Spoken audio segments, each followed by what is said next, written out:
नमो नमः। सानच प्रत्यय किसे कहते हैं, सानच प्रत्यय की परिभाषा क्या है, सानच प्रत्यय के नियम क्या हैं, वह सानच प्रत्यय को समझने की आसान विधि कौन सी है, वह किस प्रकार से परीक्षाओं में प्रश्न पूछे जाते हैं सानच प्रत्यय से, जानेंगे हम आज की इस वीडियो में। तो आइए आज की वीडियो शुरू करते हैं। मैं ओमवीर शास्त्री आप सभी का स्वागत करता हूं। तो आप बोर्ड पर देख रहे हैं, मैंने लिखा है सानच प्रत्यय। इसकी परिभाषा है, एक कार्य के साथ साथ जब दूसरा कार्य भी किया जा रहा हो तो करता हुआ, करती हुई, करते हुए, पढ़ता हुआ, पढ़ती हुई, पढ़ते हुए इत्यादि अर्थों को बताने के लिए आत्मनेपदी धातुओं में सानच प्रत्यय का प्रयोग होता है। जी हाँ, ये सानच प्रत्यय जो है वो वर्तमान काल में होता है, प्रेजेंट टेंस में होता है। और कौन सा वर्तमान? कंटिन्यू, यानी जो काम हो रहा हो। यहां पर लिखा भी है करता हुआ, करती हुई, यानी वो काम चल रहा है, तो वहां पर जो है कि सानच प्रत्यय का प्रयोग होता है। और आत्मनेपदी धातु, आत्मनेपदी का मतलब होता है वे धातु जिनके फल का प्रयोजन हमें स्वयं मिलना हो, तो वे आत्मनेपदी धातु होती हैं। तो ऐसे धातुओं में सानच प्रत्यय का प्रयोग होता है। इससे पहले हमने सत्री प्रत्यय के बारे में पढ़ा था, उसमें और इसमें बिल्कुल एक समान है। बस अंतर क्या है कि उसमें परस्मैपदी धातु थे और इसमें आत्मनेपदी धातु। परस्मैपदी मतलब दूसरे के लिए उसका फल मिलना था, और आत्मने यानी स्वयं के लिए फल मिलना है। तो जहां पर आत्मनेपदी धातु हो और एक कार्य के साथ साथ दूसरा कार्य किया जा रहा हो तो करता हुआ, करती हुई, पढ़ता हुआ, पढ़ती हुई, ऐसे अर्थों को बताने के लिए धातुओं में सानच प्रत्यय का प्रयोग किया जाता है।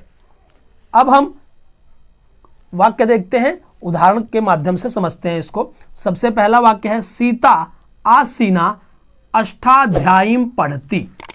अब सीता जो है आसीना यानी बैठी हुई है, और बैठे हुए के साथ साथ क्या कर रही है? अष्टाध्यायीं पढ़ती, यानी कि सीता बैठी हुई अष्टाध्यायीं पढ़ रही है। तो दो काम कर रही है, एक तो बैठी हुई है और दूसरा अष्टाध्यायी पढ़ रही है। इसका मतलब इस वाक्य में सानच प्रत्यय का प्रयोग हुआ है। दूसरा है, रुदंतम पुत्रम त्यक्त्वा पिता गतः। अब रुदंतम यानी रोते हुए, पुत्रम यानी पुत्र को, त्यक्त्वा यानी छोड़कर, पिता गतः पिता चले गए। रोते हुए पुत्र को छोड़कर पिता चले गए। यहां पर भी दो काम हो रहे हैं एक साथ, यानी पुत्र जो है रो रहा है और पिता जा रहे हैं। तो ये वर्तमान काल में हो रहा है, एक कार्य के साथ दूसरा कार्य हो रहा है और आत्मनेपदी धातु है, तो यहां पर सानच प्रत्यय लगा हुआ है। तीसरा है, मोद माने ते गीतम गायतः। मोद माने यानी खुश होते हुए, प्रसन्न होते हुए, ते यानी वे दोनों, गीतम गायतः गीत गा रही हैं, यानी खुश होते हुए, प्रसन्न होते हुए वे दोनों गीत गा रही हैं। तो एक साथ दो काम हो रहा है, एक तो खुश भी हो रही हैं और गीत भी गा रही हैं, तो इसमें भी जो है कि सानच प्रत्यय लगा हुआ है। तो सानच प्रत्यय में क्या होता है, एक कार्य के साथ जब दूसरा कार्य किया जा रहा हो तो करता हुआ, करती हुई, पढ़ता हुआ, पढ़ती हुई, चलता हुआ, चलती हुई, ऐसे अर्थों को बताने के लिए आत्मनेपदी धातुओं में सानच प्रत्यय का प्रयोग किया जाता है। अब हम जब सानच प्रत्यय को धातुओं के साथ जोड़ करके शब्द निर्माण करते हैं तो निर्माण करते समय कुछ नियमों का ध्यान हमें रखना पड़ता है। तो अब इसके बाद जानते हैं कि वे नियम कौन कौन से हैं। सबसे पहला नियम है, सानच के श और च का लोप हो जाता है, आन शेष रहता है। वह आन के पहले म का आगम हो जाता है, अतः मान हो जाता है। यानी कि क्या होता है कि सानच में जो है कि शब्द का क्या जुड़ता है, जब हम धातु के साथ सानच प्रत्यय जोड़ते हैं तो क्या जुड़ता है? धातु के साथ मान जुड़ता है। यानी ये जो सानच है इसका ये च हट जाता है और इधर से ये श हट जाता है, यहाँ आन बचता है, ठीक है। अब इस आन में ये म जुड़ जाता है और ये मान हो जाता है, तो ये मान ही जो है वो धातु के साथ जुड़ता है। दूसरा इसका नियम है, इससे निर्मित शब्द विशेषण के रूप में प्रयुक्त होते हैं। यानी जो ये धातु के साथ सानच प्रत्यय जुड़ता है तो जो शब्द बनता है वो विशेषण होता है, इसलिए इसके रूप जो है तीनों लिंगों में चलते हैं, यानी पुल्लिंग में भी, स्त्रीलिंग में भी और नपुंसक लिंग में भी। तीसरा नियम है, इसके रूप पुल्लिंग में बालक की तरह, स्त्रीलिंग में रमा की तरह तथा नपुंसक लिंग में फल की तरह चलते हैं। यानी जब हम इनके शब्द रूप बनाते हैं तो अगर पुल्लिंग में अगर बनाएंगे तो बालक की तरह चलेगा, स्त्रीलिंग में बनाएंगे तो रमा की तरह चलेगा, और नपुंसक लिंग में बनाएंगे तो फल की तरह चलेगा। चौथा नियम है, इसके पुल्लिंग रूप में मान स्त्रीलिंग में माना तथा नपुंसक में मानम जुड़ता है। जी हाँ, जब हम धातु के साथ जब हम सानिध्य प्रत्यय जोड़ते हैं और जोड़ करके जब हम शब्द बनाते हैं तो अगर वो शब्द पुल्लिंग में बनेगा तो उसके लास्ट में क्या आएगा, मान आएगा। स्त्रीलिंग में होगा तो माना आएगा और नपुंसक लिंग में होगा तो मानम आएगा। ये हमें कहाँ पर काम आते हैं, मान लीजिए पेपर में आ जाए, कोई शब्द दे दे और कहे कि बताइए इसमें कौन सा प्रत्यय जुड़ा हुआ है, तब हम उस शब्द में देखेंगे कि अगर अंत में मान लगा हुआ है या माना लगा हुआ है या मानम लगा हुआ है तो इसका मतलब वो सानज प्रत्यय है, और अगर मान है तो पुल्लिंग है, और माना है तो स्त्रीलिंग है, और अगर मानम है तो नपुंसक लिंग है।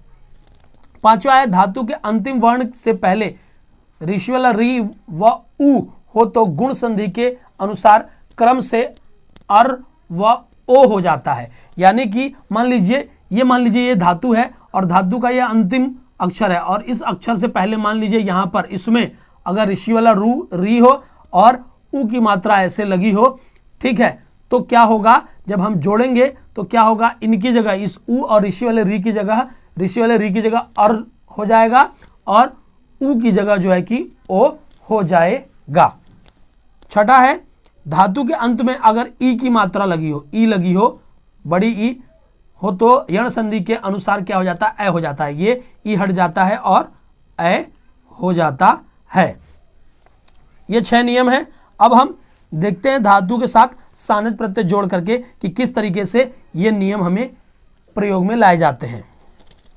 पहला है, स धातु सानज प्रत्यय इसमें जुड़ा, ये बन गया सहमान, ठीक है। अब इसका अर्थ है सहन करता हुआ। आप देख रहे हैं कि सहमान जब बना है तो यहां पर मान आ रहा है, इसका मतलब ये सानज प्रत्यय का क्या जुड़ा है, मान जुड़ गया है, ठीक है। पुल्लिंग में ये बनता है सहमानः, स्त्रीलिंग में सहमाना और नपुंसक लिंग में सहमानम। दूसरा है सेव धातु सानज प्रत्यय, ये बना सेवमान, सेवा करता हुआ। पुल्लिंग में सेवमानः, स्त्रीलिंग में सेवमाना और नपुंसक लिंग में सेवमानम। यहां देख लीजिए आप, ये देखिए मान आ रहा है पुल्लिंग में, स्त्रीलिंग में क्या आ रहा है, माना, और नपुंसक लिंग में मानम, ठीक है।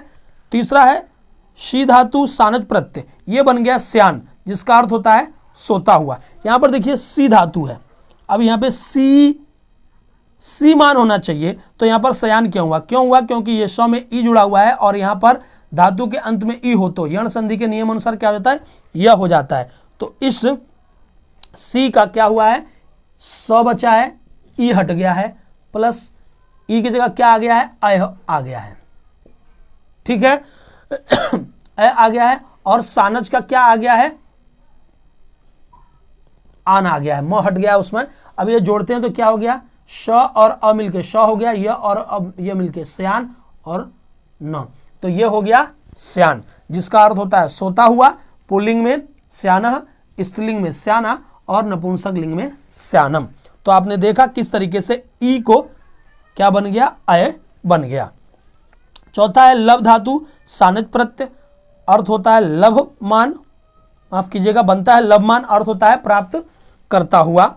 और पुल्लिंग में लभमाना, स्त्रीलिंग में लभमाना और नपुंसक लिंग में लभमानम। उसके बाद पांचवा है वृद्ध धातु सानज प्रत्यय, ये बन गया वर्धमान।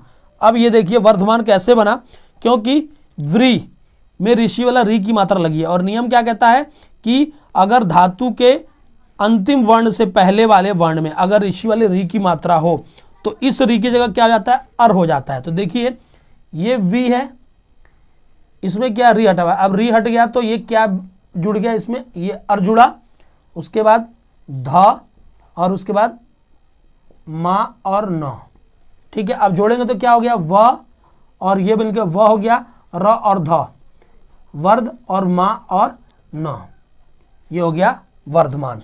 देखा आपने, यानी इस री की मात्रा की जगह अर हो गया, तो ये बन गया वर्धमान, जिसका अर्थ होता है बढ़ता हुआ। पुल्लिंग में वर्धमाना, स्त्रीलिंग में वर्धमाना और नपुंसक लिंग में वर्धमानम। उसके बाद छठा है मुद धातु सानज प्रत्यय, ये बन गया मोदमानः, जिसका अर्थ होता है प्रसन्न होता हुआ। अब ये मोदमान कैसे बना? नियम है कि अगर धातु के अंतिम वर्ण से पहले अगर उ लगा हो तो इस उ को क्या हो जाता है? ओ हो जाता है। ठीक है, उ को क्या हो जाता है? ओ हो जाता है। तो इस जब उ को ओ हुआ तो देखिए म, ये उ हट गया, अब इसके पास क्या हो गया? ओ, धन द और फिर मा और न। अब देखिए म और ओ, मो द मा और न, ये हो गया मोदमान। ठीक है, तो इस तरीके से ये मोदमान बना।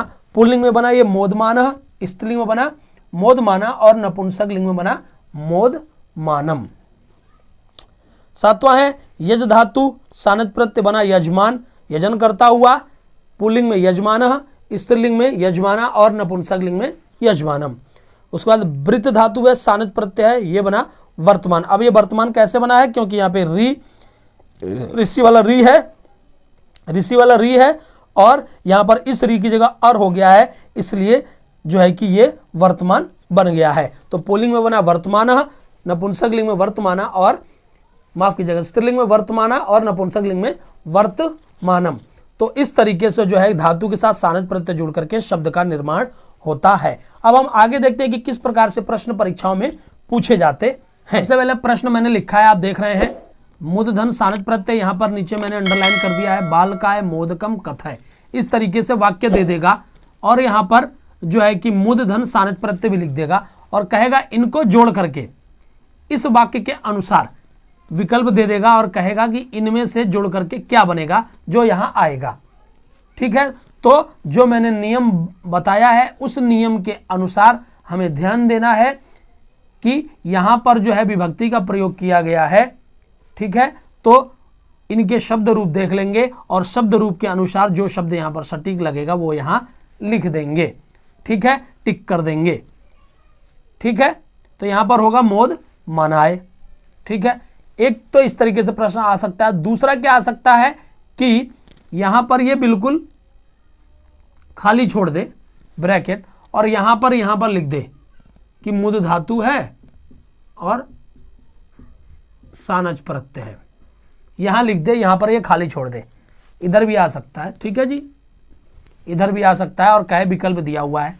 हो सकता है विकल्प दिया भी हो और विकल्प न भी दिया हो।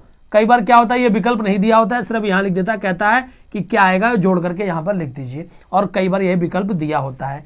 तो इस तरीके से एक प्रश्न इस तरीके से हो सकता है कि आ जाए। दूसरा क्या होता है कि सीधा सीधा क्या होता है कि इस तरीके से धातु और प्रत्यय दे देता है और यहां ब्रैकेट में लिख देता है कि स्त्री, यानी कि इन दोनों को जोड़ करके जो है कि इसका स्त्रीलिंग क्या होगा। ठीक है, आप जोड़ करके बताइए। तो हम सबको पता है कि स्त्रीलिंग में जब सानज प्रत्यय जोड़ता है धातु के साथ तो अंत में क्या शेष रहता है? माना शेष रहता है।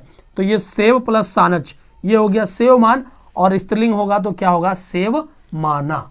ठीक है, यहां पर देखिए सेव माना ही तो है, सेव सानज सेव माना, तो यहां पर स्त्रीलिंग में ये आ जाएगा।